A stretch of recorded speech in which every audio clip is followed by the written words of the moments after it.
એક નાનકડું ગામ હતું. આ ગામનું નામ હતું વલભીપુર. આજુબાજુ પર્વતોની વચ્ચે ઘેરાયેલું સુંદર ગામ. આ ગામમાં કરશન નામનો એક ખેતમજૂર પોતાની પત્ની ગંગા સાથે સુખ ચેનથી રહેતો હતો. રઘુ પટેલના ખેતરમાં ખેતીની પૂર બહાર સિઝનમાં તે મજૂરી કામ કરતો. ક્યારેક પહાડો પર પથ્થરો ફોડવા જતો. થોડા વર્ષો પછી આ કરશનને ઘેર એક પુત્રનો જન્મ થયો. પુત્ર પ્રસવથી કરશન ઘણો ખુશ હતો. કરશને તેના બેટાનું નામ દીપક રાખ્યું. દીપક ઘણો ચાલાક અને બુદ્ધિશાળી છોકરો હતો. કરશને પોતાના પુત્ર પર ઘણું ગુમાન હતું. દીપક મોટો થતાં કરશને તેણે શાળામાં મોકલવા માંડ્યો. પુત્રને શાળામાં મોકલવાથી ખર્ચ વધ્યો, તેથી ખર્ચને પહોંચી વળવા માટે ગંગા પણ મજૂરી કામ કરવા લાગી. કરશન હંમેશા ગંગાને કહેતો, જો ગંગા, આપણે આપણા બેટાને મજૂર બનાવવો નથી, પરંતુ દીપકને આપણે એક મોટો ઓફિસર બનાવીશું, જેથી આપણી વૃદ્ધાવસ્થા સુધરી જશે. આપણો પનોતો પુત્ર ઓફિસર બની આખા દેશમાં ડંકો વગાડી દેશે. આપણે હવે રોજ રઘુ પટેલના ખેતરમાં જઈ સખત પરિશ્રમથી કામ કરીશું અને અધિક પૈસા કમાઈ તેમાંથી બચત કરી દીપકને ભણાવીશું. ગંગા કહેતી, હા દીપકના બાપુજી, તમે સાચી વાત કરો છો. આપણો દીપુ છે પણ કેવો હોશિયાર. ગંગા પણ ખેતરમાં તાપ તડકો જોયા વગર ખૂબ ધીરજ અને પરિશ્રમથી કામ કરતી. તેણીને પોતાને લાડલો દીકરો ઓફિસર બને તેના મીઠા મધુર સ્વપ્નો જોતી. દીપક પણ પોતાના મા બાપને ખૂબ ચાહતો. તેના મનમાં પણ ભણી ગણીને ખૂબ આગળ વધવાની ઉમ્મીદ હતી. તે રઘુ પટેલના દીકરા મનોહર સાથે શાળાએ જતો. કરશન દીકરાને શાળાએ જતો જોઈને ખૂબ ખુશ થતો. તે મનમાં ઈશ્વરનો આભાર માનતો. એક વહેલી સવારે દીપકના શાળાએ ગયા પછી કરશન અને ગંગા બંને રઘુ પટેલના ખેતરમાં ગયા. રઘુ પટેલ કરશનની જ રાહ જોઈ રહ્યા હતા. આવ કરશન, હું ક્યારનો તારી વાટ જોઈ બેઠો હતો.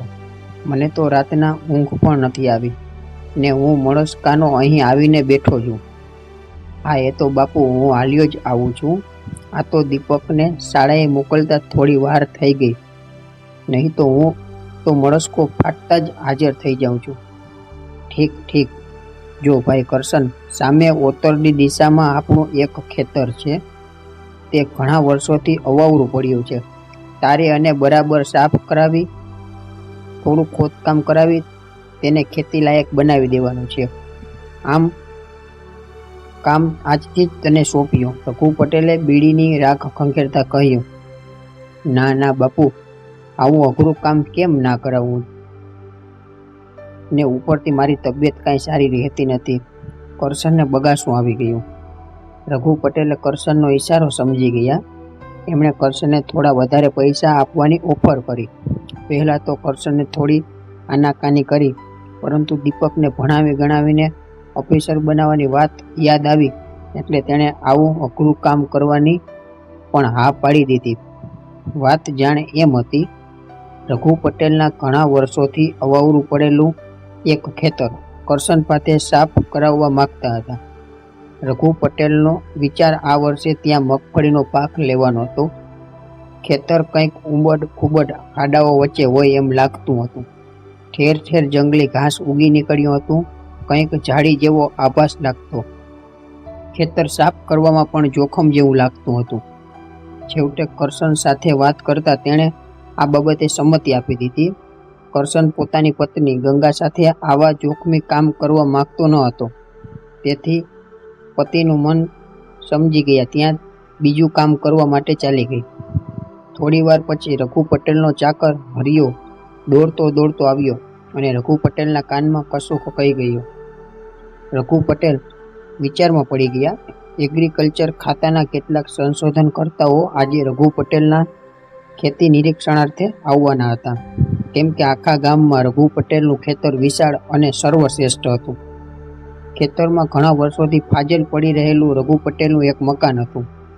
અત્યાર સુધી રઘુ પટેલને તેમાં વસવાટ કરવાની કે તે મકાનમાં કોઈ ઉપયોગમાં લેવાની જરૂર જણાઈ ન હતી, પરંતુ આજે જે માણસો આવવાના હતા તેમણે ઉતારો આપવા માટે આ મકાન ઠીક રહેશે એમ રઘુ પટેલે વિચાર્યું. પરંતુ ઘણા વર્ષોથી એમ જ પડી રહેવા દીધેલા મકાનને સાફ સુથરું કરવાની તાકીદની જરૂર ઊભી થઈ. રઘુ પટેલે ચાકર સાથે ઘરેથી ચાવી મગાવી. ચાકર ચાવી લઈને આવી પહોંચ્યો. તાળાને સખત કાટ લાગી ગયો હતો. જેમ તેમ કરીને તાળું ઉગાડ્યું. અંદર ધૂળના થપેડાને થપેડા બાજેલ હતા. જ્યાં ત્યાં ઝીણા ઝીણા જંતુઓને ઘર કર્યા હતા. કરોડિયાના જાળાઓમાં તો કોઈ હદ ન હતી. રઘુ પટેલ આ અવળું મકાન સાફ કરવાનું કામ 5-6 મજૂરોને સોંપ્યું. હવે પાણીની જરૂર ઊભી થઈ. થાળા વગરનો કૂવો હતો અને ગરગડી વડે પાણી ખેંચવાની કોઈ શક્યતા ન હતી. કામ જોખમી ભરેલું હતું. ઉત્તરની દિશા તરફ કરશન અડધું ખેતર સાફ કરી ચૂક્યો હતો. કરશનનો સ્વભાવ ચીવટવાળો અને ખંતીલો હતો. પાણી ખેંચવાનું કામ તેણે જ સોંપવું એમ રઘુ પટેલે મનમાં નક્કી કર્યું. એ કરશન, ત્યાંનું કામ કહેવા દે, અહીંયા આવી જા. રઘુ પટેલ ખેતરની એક ધારે રહી કરશનને બૂમો પાડવા માંડ્યા. કરશન કામમાં ડૂબેલો હતો. તે એકદમ ચોંકી ગયો. પરસેવે તેનું શરીર રેપઝેપ થઈ ગયું હતું. સાંજ પણ થવા આવી હતી. સૂરજ મહારાજા ધીમે ધીમે પશ્ચિમ આકાશ તરફ ઢળી પડ્યા હતા.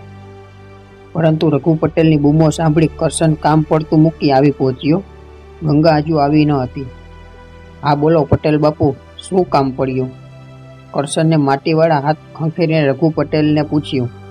કરશન, આપણે પેલો કૂવો છે ને, ત્યાંથી 8-10 બેડા પાણી કાઢી આવવાનું છે. કેમ કે આજે થોડા મહેમાન ખેતીના સંશોધન માટે આવવાના છે. રઘુ પટેલે હાથ ઊંચા કરી આરસ મરડી. તે જાણે કશું કામ કર્યા વગર પણ થાકી ગયા ન હોય. કરશનને આશ્ચર્ય થયું. થાળા વગરના કૂવામાંથી પાણી કાઢવાનું ઘણું અઘરું હતું. જાનનું જોખમ પણ ખરું. ઉપરથી પાતાળ કૂવો, આગળ પાછળ સખત કીચડ. કરશનને નન્નો ભણી દેવાનું મન થયું, પરંતુ તે એમ ન કરી શક્યો. કેમ કે રઘુ પટેલ વધારે મજૂરી આપવાની લાલચ બતાવી તેનું મોઢું બંધ કરી દીધું હતું. કરશન એમ તો સંતોષી જીવ, પરંતુ દીપકને ઓફિસર બનાવવાનું સપનું તેનો પીછો છોડતું નહોતું. તેથી તે થોડો વધુ ઘણો લોભી થઈ ગયો હતો. મકાનમાં જઈ કરશન 5-10 પિત્તળના બેડા લઈ આવ્યો. સાથે એક મોટી ડોલ અને દોરડું પણ લીધું. કૂવા પાસે આવી ઈશ્વરનું સ્મરણ કરી તે પાણી ભરવા લાગ્યો. રઘુ પટેલ અમસ્તા જ લટાર મારતા મારતા ખેતરના બીજે છેડે પહોંચી ગયા. ત્યાં સુધી તો કરશનને 4-5 બેડા પાણી ભરી લીધું. રઘુ પટેલ ફરી પાછા ત્યાં આવી ઊભા રહ્યા. કરશનને ફરી જેવી ડોલ કૂવામાં નાખી કે એક ભયાનક કાળો ઓળો પેલા સૂમસામ મકાનમાંથી નીકળી સીધો જ ધબાક દઈને કૂવામાં પડ્યો. અંદર એ શું પડ્યું, કુતૂહલ વશ થઈ તે કૂવામાં ડોકિયા કરવા લાગ્યો. ત્યાં જ અચાનક પગ લપસી પડતા તે પણ ચક્કર ખાઈને પાતાળ કૂવામાં તળિયે જઈને બેઠો. રઘુ પટેલ બહાવરા થઈ ગયા. એમના દિલના ધડકન જોર જોરથી ચાલવા લાગી. એ દોડો, આ કરશન કૂવામાં પડ્યો, બચાવો બચાવો. રઘુ પટેલનો અવાજ જાણે ફાટી ગયો. રઘુ પટેલની ચીસો સાંભળી 10-12 મજૂર પોતાનું કામ પડતું મૂકી દોડી આવ્યા. બધાના મોઢામાંથી એક દુઃખ હાયકારો નીકળી ગયો. તાત્કાલિક કૂવામાં ઉતરી કોઈ કરશનને બચાવે એવી શક્યતા નહોતી. બધા બહાવરા થઈ આમથી તેમ દોડવા લાગ્યા. રઘુ પટેલ એક ચાકરને બોલાવ્યો. હરિયા, જા જલ્દી ગામમાં જઈને શંભુ દાદાને બોલાવી લાવ. તેઓ જરૂરથી હેમખેમ આપણા કરશનને બહાર કાઢશે. વધારાના શબ્દો રઘુ પટેલના ગળામાં ડૂમો બનીને બાજી ગયા. કરશન કૂવામાં પડ્યો છે એવું સાંભળતા જ ગંગા પોતાનું કામ છોડી કૂવા તરફ દોડવા લાગી. એની આંખમાં રાતા પીળા દેખાવા માંડ્યા. એનું શરીર ધ્રુજવા માંડ્યું. ગંગાના આવા હાલ જોઈ રઘુ પટેલ ગભરાઈ ગયા. ગંગા આઘાત સહન નહીં કરી શકે. નક્કી તેણીને કૂવા તરફ જ દોડી રહેવું છે એવું તેમણે લાગ્યું. રઘુ પટેલ સમય સૂચકતા વાપરી ગંગાના હાથ અડધે રસ્તે જ પકડી લીધા. તેમણે તેણીનો એક પથ્થર ઉપર બેસાડી દીધી. ગંગા, રડ નહીં બહેન, ધીરજ રાખ. કરશનને અમે કૂવામાંથી બહાર કાઢીશું. ઈશ્વર એની રક્ષા કરે. રઘુ પટેલે ગંગાને આશ્વાસન આપતા માંડ્યું. ગંગા ચોધાર આંસુએ રડવા માંડી. ખેત મજૂરોના દિલમાં પણ કરુણા જન્મી. કરશન બચી જાય એવી સૌ મનમાં પ્રાર્થના કરવા માંડ્યા. 15 મિનિટમાં રઘુ પટેલનો ચાકર શંભુ દાદાને તેડીને આવી પહોંચ્યો. મજૂરોની મદદ લઈ શંભુ દાદાએ કરશનને બહાર કાઢ્યો. કરશનના મસ્તકેથી લોહી વહેતું હતું. શ્વાસ ધીમે ધીમે ચાલતો હતો. પછડાટ ખાવાથી કરશનના શરીર પર કાળા લીલા ચકમા પડી ગયા હતા. રઘુ પટેલ જેવો નીડર માણસ પણ થોડો ભય પામી ગયો. ગંગા દોડતી આવીને કરશનના દેહને વળગી ગઈ.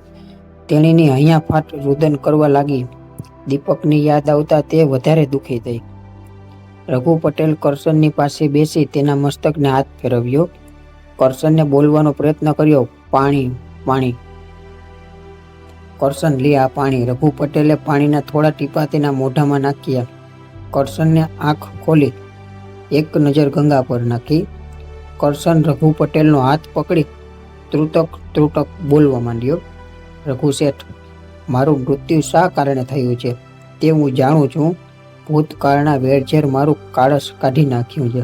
ગંગાને મારા પુત્રની સંભાળ રાખજો. દીપકને વધારે બહાર હરવા ફરવા ન દેશો. તમારા પુત્ર મનોહરને પણ સાચવજો. મારું સ્વપ્ન દીપક ઓફિસર વેદનાનો એક જબરો હુંકાર ખાઈને કરશનનું મસ્તક એક બાજુ ઢળી પડ્યું. ગંગાના દુઃખની કોઈ સીમા ન હતી. મારા બાપુજી ક્યાં ગયા છે એમ દીપક પૂછશે ત્યારે તેને શું જવાબ આપશો? તે ગંગાને સમજાવતું ન હતું. દીપક તેના પિતા વિના રહી શકે તેમ ન હતો. દીપકની દુનિયા કરશનમાં સમાયેલી હતી. ગમે તેવા બહાના બતાવીએ ચાલે તેમ ન હતું. દીપક કાચી બુદ્ધિનો છોકરો ન હતો. નાની મસ્તી વાતમાં પણ 1000 સવાલ કરી નાખે. રઘુ શેઠ, મારા દીપકને હું કેમ ન સમજાવીશ? સથવારા વિના મારી આવડી ભારેખમ જિંદગી કેમ નીકળશે? ગંગાની આંખોમાંથી આંસુ રૂકવામાં નામ લેતા ન હતા. રઘુ પટેલે ગંગાને જેમ તેમ સમજાવી ઘરે મોકલી. ગંગાની જિંદગીમાં અસહાયતા, નિરાધારપણા અને ચિંતાને આગ લાગી ગઈ. ગંગાના સ્વપ્નો મહેલ ઘડીક છઠ્ઠા ભાગમાં ભસ્મીભૂત થઈ ગયા. રિવાજ પ્રમાણે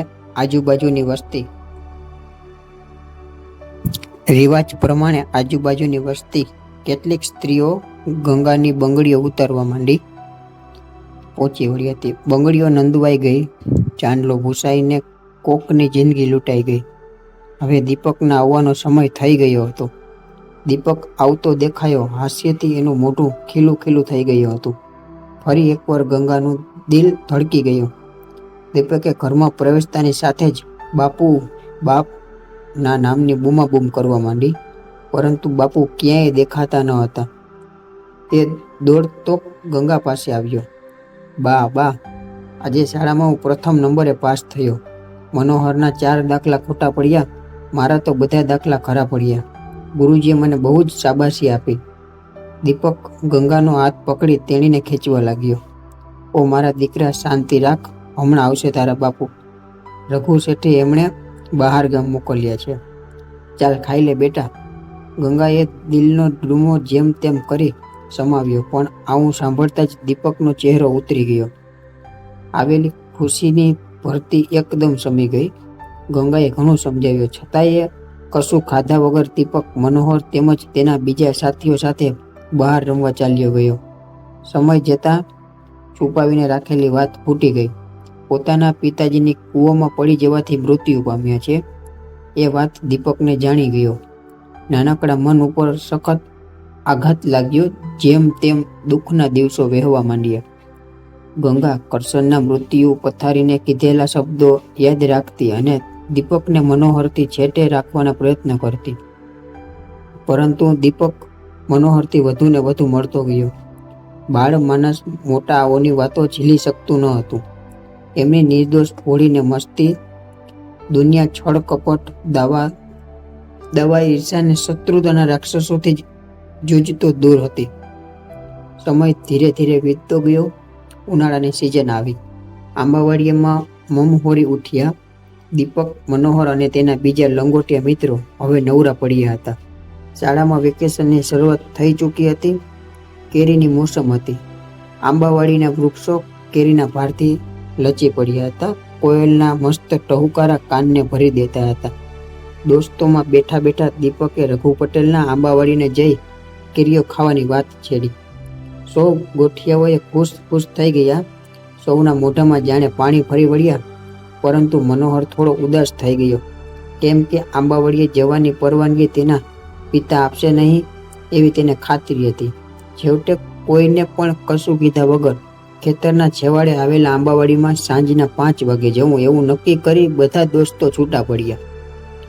બીજા નાના સાથીદારોએ રઘુ પટેલની ધાકની લીધે સાથે આવવાની ના પાડી, છતાં પણ મનોહર અને દીપક ગાંજિયા જાય તેમ ન હતા.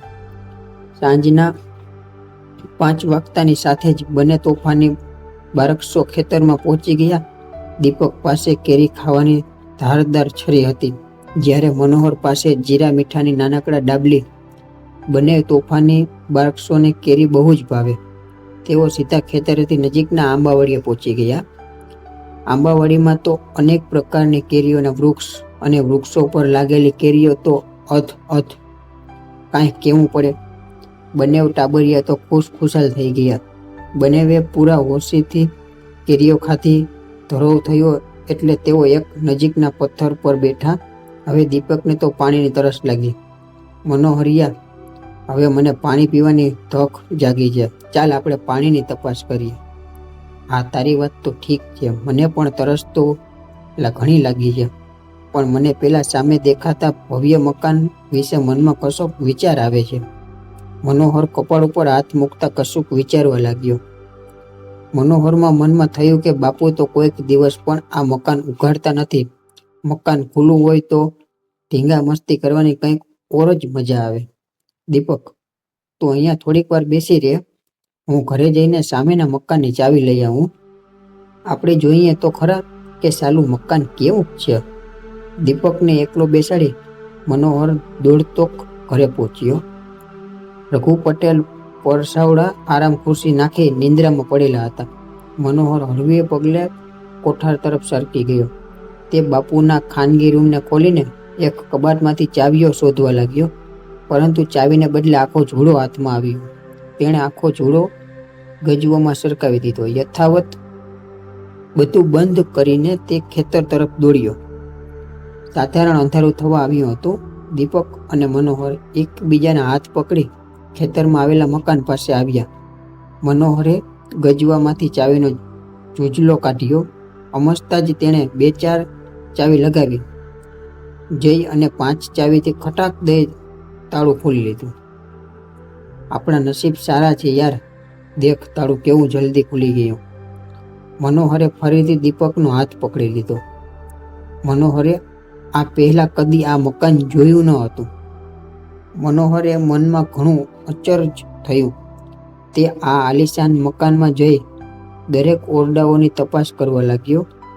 અંદરના ઓરડાઓ એટલા બધા આંધી ઘૂંટીવાળા હતા કે તેઓ બંને ફરી બહાર આવવા માટે ફાંફા મારવા માંડ્યા. અંધારું પણ થવા આવ્યું. કમનસીબે તે મકાનમાંથી ચિત્ર વિચિત્ર અવાજ આવતા બંને સાંભળ્યા. દીપક અને મનોહર બંને બીકના માર્યા થરથર ધ્રુજવા લાગ્યા. થોડીક વારે તે મકાનમાં ચિત્ર વિચિત્ર પડછાયા દેખાવા માંડ્યા. કોઈક મોટેથી હસતું હોય એવો ભાસ થવા માંડ્યો. ભયંકર અટ્ટહાસ્યથી બંને દિલ ધડકી ગયા, કેમ કે આખરે તો બંને કોમળ હૃદયના બાળકો હતા, છતાં બહાદુર હતા. મકાનમાં ઘડીકમાં પ્રકાશ તો ઘડીકમાં અંધારું થઈ જતો. આજુબાજુ પડતા પડછાયા નર્તન કરતા હોય એમ લાગતું. અચાનક એક ઝબકારો થયો અને તેની સાથે જ એક સ્ત્રી તે ઓરડામાં નૃત્ય કરવા લાગી. તેની આજુબાજુ હાથ પિંજરો ફરવા લાગ્યા. નૃત્ય કરતા કરતા તે સ્ત્રી ઘણી દર્દનાક ચીસો પાડતી. તેણીનું મોઢું દેખાતું ન હતું. મનોહર બીકનો માર્યો દીપકને બાજી પડ્યો. તેના મોઢામાંથી ચીસ નીકળતા રહી ગઈ. ગમે તેમ કરી અથડાતા કૂટાતા તેઓ બંને મકાનમાંથી બહાર નીકળી ગયા. આવું બધું વાર્તાઓની ચોપડીઓમાં વાંચવા મળ્યું, પરંતુ જ્યારે આવી ભૂતાવળ નજર સમક્ષ નિહાળવા મળી ત્યારે બીકના માર્યા મનોહર તો તાવ ચડી ગયો હતો અને દીપક પણ ભયનો માર્યો ધ્રુજવા લાગ્યો હતો. તેની આંખોમાં રાતા પીળા દેખાતા હતા. મનોહરને હવે સમજાયું કે બાપુજી તેને વારંવાર આ ખેતરમાં આવવાની મનાઈ કેમ ફરમાવતા હતા. દીપુ, હાલ જલ્દી ઘરે જતા રહ્યા. આપણે આ વાત કોઈને કહીશું નહીં. ઠીક છે મનોહર, આપણે કશું જ જોયું નથી એવું વર્તન રાખીશું ને હવે કોઈ દિવસ પણ આ ખેતરમાં નહીં આવીએ. મનોહર અને દીપક બંને મુઠ્ઠી વાળીને ગામ ભણી દોડી ઉઠ્યા. દીપક તો સીધો જ પોતાના ઝૂંપડામાં જતો રહ્યો અને સીધો જ ખાટલામાં ફસડાઈ પડ્યો. મનોહરની પાણી પણ એ જ હાલત થઈ. રઘુ પટેલ તેને જમવા માટે બોલાવ્યો, છતાં પણ તે ગયો નહીં. દરરોજ એકલો નિંદ્રાધીન થતો મનોહર તેના ઘરની ચાકરડી માયાના પડખામાં જઈ સૂઈ ગયો. રાતે ઘણી વખત ઊંઘમાંથી જાગી જતો. ઓ ભૂત, મને મારે છે, મને બચાવો, ઓ બા તું ક્યાં છે, ભૂત. રઘવાયો થઈ ગયેલો મનોહર ખાટલા પરથી નીચે પટકાયો. માયાને પણ આશ્ચર્ય થયું. તે ક્યારની ઝપકીને ઉઠી ગઈ હતી. એ બાબલા, ઉઠ, ઊભો થા, શું થયું છે તને? કેમ આવી કિકિયારીઓ નાખે છે? માયાએ મનોહરનું શરીર તપાસી જોયું. તાવમાંથી મનોહરનું શરીર ધખતું હતું. માયાએ જેમ તેમ કરી રાત વિતાવી. પરોઢ થતા વેત તે સીધી રઘુ પટેલ પાસે પહોંચી ગઈ. માલિક, મનોહરભાઈને સખત તાવ ચડ્યો છે. તેઓ રાતે ઊંઘમાં ભૂત ભૂત કરીને કંઈક લવારો કરતા હતા. બાબલાભાઈ કંઈક ડરી ગયા હોય એમ લાગે છે. માયાએ રઘુ પટેલ સાથે વાત માંડી. માયાની વાત સાંભળી રઘુ પટેલ ગંભીર થઈ ગયા. 4 વર્ષ પર ગુજરી ગયેલ પત્ની કંચન તેમને યાદ આવી. અત્યાર સુધી તો પટેલ મનોહરને કદી માની ખોટ ચાલવા દીધી ન હતી. મા વગરના બાળક માટે તેમના દિલમાં સંતાપની માત્રા વધી ગઈ. તેઓ ઝડપથી મનોહરની પાસે પહોંચી ગયા. બેટા મનોહર, શું થયું દીકરા? તેઓ મનોહરના કપાળે હાથ પસારવા માંડ્યા. ધીમે ધીમે રઘુ પટેલ મનોહર પાસેથી બધી વાત પડાવી લીધી. મનોહરની વાત સાંભળી રઘુ પટેલ હબકી ગયા. મૃતક કરશનના શબ્દો દેના માનસપાટ પર વારે વારે અથડાવા લાગ્યા. કોઈ પણ સંજોગોમાં મનોહર અને દીપકને આ ખેતરમાં ન આવવા દેશો રઘુ પટેલ. તે મરતા મરતા વારે વારે આવું બોલતો હતો. એક એક કરીને ભૂતકાળના દ્રશ્યો તેમના મગજમાં ઘૂમવા લાગ્યા. ધીમે ધીમે પેલા મકાન અને પેલા ભૂતો વિશેનો ભેદ કળાનો તો હોય તેમ લાગ્યું. માયા, ડૉક્ટર સાહેબને બોલાવી લે. આપણા મનોહરનું ઠીક દવા દારૂ થયું જોઈએ. રઘુ પટેલ માયાને સમજાવી અને મનોહરને આશ્વાસન આપી ત્યાંથી ચાલ્યા ગયા. તેઓ બીજે દિવસે 10-15 વન્ય આદિવાસીઓ સાથે રાતના પહોરે ખેતરમાં પહોંચી ગયા. રાત્રિ બરાબર જામી હતી. રઘુ પટેલ અને બીજા સાથીદારો મકાન ઉઘાડી અંદર પ્રવેશ્યા. રઘુ પટેલ ચોર દ્રષ્ટિ રાખી ચારેકોર આંખ ફેરવવા માંડ્યા. માંડ અડધો 1 કલાક થયો હશે અને તે મકાનમાં શોર બકોર શરૂ થઈ ગયો. કોઈ મોટેથી હસતું હોય એવો ભાસ થવા લાગ્યો. ચિત્ર વિચિત્ર પડછાયાનું નૃત્ય કરતા દેખાયા. ઘડીકમાં અંજવાળું થતું તો ઘડીકમાં ઝાંઝરના ઝંઝકારા સંભળાતા. કોઈ સ્ત્રીની પીડાની મારી ચીસો નાખતી હોય એવું પણ રઘુ પટેલને લાગ્યું. રઘુ પટેલની આંખોમાં ઓર ચમક આવી ગઈ. થોડીક વાર પછી એક કાળો ભીમ જેવો પડછાયો તેમની નજીક આવતો દેખાયો. ખરેખર ત્યાં પડછાયાનો અભાસ થતો હતો, પણ આજુબાજુ કોઈનું અસ્તિત્વ હોય એ નક્કી હતું. પડછાયા મસ્તક પર સળગતી હતી. ગળામાં માણસની ખોપરી પહેરેલી હતી, જાણે તે રઘુ પટેલને કોઈ ડરાવવા માંગતું ન હોય. અચાનક કોઈ અંધારામાં આવીને રઘુ પટેલના માથાના વાળ તાણી નાસી ગયું. તેમની પાઘડી એક બાજુ પડી ગઈ. ફરી બીજી વાર હુમલો થયો. કોઈ તેની ગરદન પકડતું હતું. રઘુ પટેલે હિંમત દાખવી. એક ઝાપટ કોઈ હાથમાં ન આવ્યું, પણ રઘુ પટેલ બચી ગયા. બિચારા વન્ય આદિવાસીઓના ચહેરાઓ પરથી નૂર ઉડી ગયું હતું. તેઓ પરસેવે રેપચેપ થઈ ગયા હતા. ભૂતોની વાતો તો ઘણી સાંભળી હતી, પણ જિંદગીમાં આવું પહેલી વાર જોવા મળ્યું. રઘુ પટેલ તો મનમાં ઘણું બધું સમજી ગયા હતા. એમનું મોઢું ગભરાટને બદલે ખુનસથી ભરેલું હતું. રઘુ પટેલ મનમાં કંઈક મનસુબો ઘડી સઘળા વન્ય આદિવાસીઓને ધીરે ધીરે મકાનમાંથી બહાર નીકળી જવાનું કહ્યું. આદિવાસીઓ તો બિચારા ગામમાં આવતા પોતાના રસ્તે ગયા અને રઘુ પટેલ ઘરે આવી આરામ ખુરશીમાં ફસડાયા. રઘુ પટેલ વિચાર્યું કે ચડિયા ત્યાં જ બીમાર મનોહરે કીધેલ એક વાત તેમના ચિત્તતંત્રમાં ઘૂમરીઓ લેવા માંડી. મનોહર અને દીપક જ્યારે તે મકાનમાંથી ભાગ્યા હતા ત્યારે ઘરે આવતા તેઓ થાક ખાવા માટે એક મકાનના ખંડેર પાસે ઊભા હતા. ત્યારે 3 ધાબળા ઓઢેલા માણસો પરસ્પર રઘુ પટેલ વિશે વાતો કરતા હતા. એક કહેતો હતો કે આપણા પિતાજીને રીબાવીને મારનાર પુત્ર પર બદલો લેવાનો સમય હવે પાકી ગયો છે. કરી પચાવી પાડેલ હીરા કોઈ પણ ભોગે પાછા મેળવવા જ રહ્યા. ચાલો સાથીઓ, આપણે બધા એક એક કરી નીચે ઉતરતા જઈએ. નક્કી અહીં નીચે કોઈ ભોયરું હોય એમ લાગે છે. હા પટેલ, કશી ચિંતા નથી. બધા નીચે ઉતરવા લાગ્યા. ત્યાં જ રઘુ પટેલની નજર એક ચળકતી ગોળાકાર વસ્તુ પર પડી. કૃતૂહલવશ થઈને તેમણે તે વસ્તુ હાથમાં લીધી. પટેલે ફરી એક આંચકો ખાધો, કેમ કે જે ગોળાકાર વસ્તુ હતી તે એક બંગડી હતી. તે પણ ઘણા વર્ષો પહેલા મેળામાં ખોવાઈ ગયેલી પોતાની પ્યારી અને લાડકી બેન રાધાની બંગડી હાથમાં આવતા જ પટેલને કંઈક સુખ અને કંઈક દુઃખ સ્મૃતિઓની અનુભૂતિ થઈ. પટેલ ત્યાં જ થંભી ગયા. વર્ષો પહેલાનો તે પ્રસંગ તેમની આંખો સામેથી ચિત્રપટની માફક સરકવા લાગ્યો. જ્યારે રઘુ પટેલ 17-18 વર્ષના યુવાન હતા ત્યારે પણ તેમનું કુટુંબ પસેટેક સધર અને સારું હતું. રાધા એમની એકની એક લાડકી બેન હતી. એકવાર ગામની થોડે દૂર ભરાતા જન્માષ્ટમીના મેળામાં જવા માટે રાધાએ હઠ પકડી. રઘુ રાધાને લઈને મેળો જોવા ગયો. સાથે બીજા ભાઈબંધો અને રાધાની સહેલીઓ પણ હતી. મેળામાં સખત ભીડ હતી. રઘુ રાધાનો હાથ પકડી તેણે મેળામાં અવનવી ચીજો બતાવી હતી. રાધાએ સુંદર હીરાજડિત સોનાની બંગડીઓ પહેરેલી હતી. મેળામાં ફરતા ફરતા રાધાને ચકડોળ જોયું. એ ચકડોળમાં રાધાની સહેલીઓ પણ બેઠેલી હતી. રાધાને પણ ચકડોળમાં બેસવાનું મન થયું.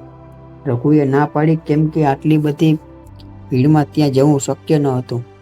પરંતુ રાધાની જીદ પાસે તેમને નમતું જોખવું પડ્યું. રઘુ ભીડમાંથી રસ્તો કરી રાધાને ચકડોળ તરફ લઈ જવામાં લાગ્યો. અચાનક ભીડ એકદમ વધી ગઈ. ધક્કામુક્કી થવા માંડી. તેવામાં રાધાનો હાથ રઘુના હાથમાંથી છૂટી ગયો. રઘુ રાધા રાધા કહીને બૂમો પાડવા ઘોડા પર બેસાડી લઈ જતા હતા. રાધા રઘુ રઘુ ભાઈની ચીસો નાખતી હતી, તડફડતી હતી. રઘુના તો હોશ કોશ ઉડી ગયા. તેમનો ચહેરો રડવા જેવો થઈ ગયો, પરંતુ હિંમત ન હાર્યો. પીપળાના ઝાડ સાથે બાંધેલા કોઈક ઘોડાને છોડીને તે પણ ઘોડા પર ચડી ગયો અને ડાકુઓ પાછળ ઘોડો મારી મૂક્યો. રાધાની ઇજ્જત ખતરામાં હતી. રઘુ પાછળ પડી ગયો. રસ્તામાં એક નદી આવી. તેના પુલ પરથી ડાકુઓ ઘોડા દોડાવવા લાગ્યા.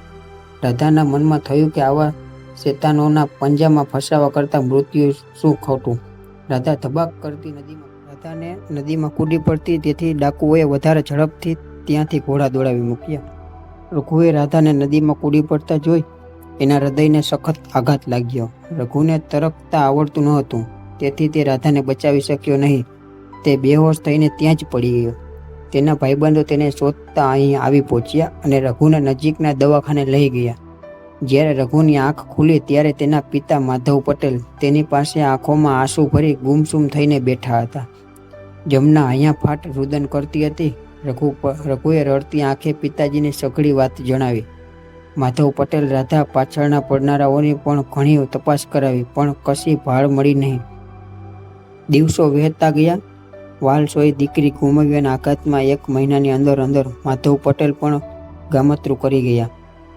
રઘુ પટેલના વિચારવાયુનો વેગ અટક્યો. તેમણે તેની જાતનો સંભાળી લીધી. ફરી તે પગથિયા ચડીને ભોંટરાની બહાર આવ્યા.